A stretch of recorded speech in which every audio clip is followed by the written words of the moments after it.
How's it, everybody? It's Chevaan, your mullet-free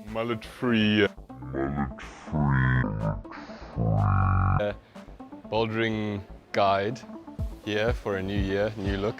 Today we're going to go through bouldering pads. I've separated them into three categories. We have called them beginner pads / pads that should be used not in a single layer because they soften up over time. We have pads that will be good as a single layer, and then we have pads that are specifically used for highballing. So we're going to start from here. We first up have the Metolius Session, probably our most popular pad, probably globally one of the most popular pads. The Metolius, both the pads, the triple, or the Magnum and the Session, soften up quite a bit over time. So they're great as cover pads, they're soft, but even starting out and definitely after a few months of use, they get super soft. And you're going to put it on a rock and land on it from high up, you're going to ping, we call it, and that's bad for your ankles and your coccyx. So they're a great accompanying pad to put on a stack, but this isn't a pad I recommend from falling from height. Then we have the Magnum, the Big Brother. Exactly the same in terms of density and construction, like per section. A lot bigger. It's got a big carrying strap on the back. You can fit a Session or any other pad in there and your pack, so it's great for pad muling. It's got a waist carry as well, which takes the weight off your back and your shoulders nicely. Same kind of concept, needs to be on top of other pads or under other pads, but it's got a massive coverage area.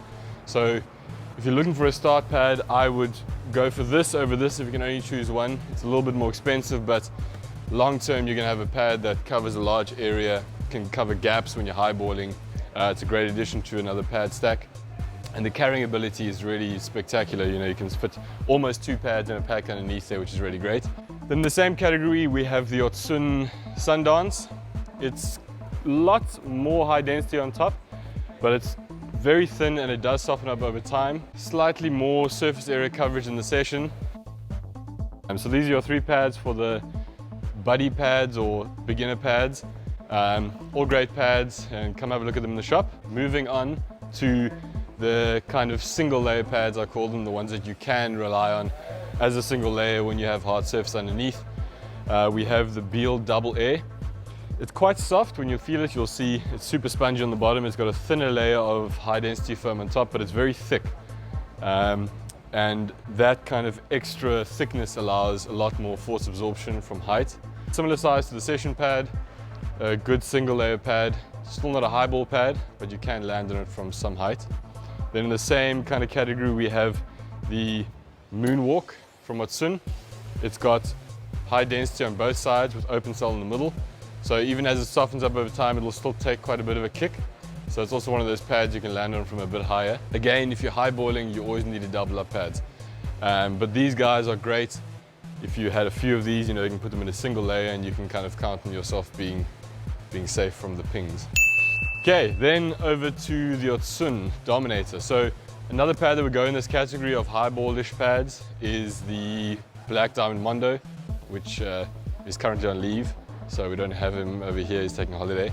But okay, this pad you don't want to fall on your back from even this high because it really kicks back. Oh!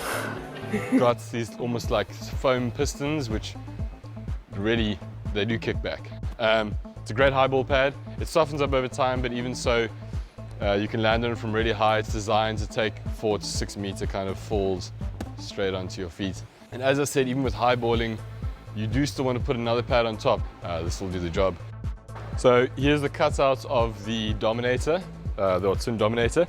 It's got closed cell foam in the back, high density closed cell on the top, open cell foam in the middle, but then it's got these little holes with kind of little mini pool noodles, so that when it compresses, it doesn't compress all the way to a little pancake, kind of kicks back. That's what I was talking about, and that's why it hurts so much when you land on your head on it.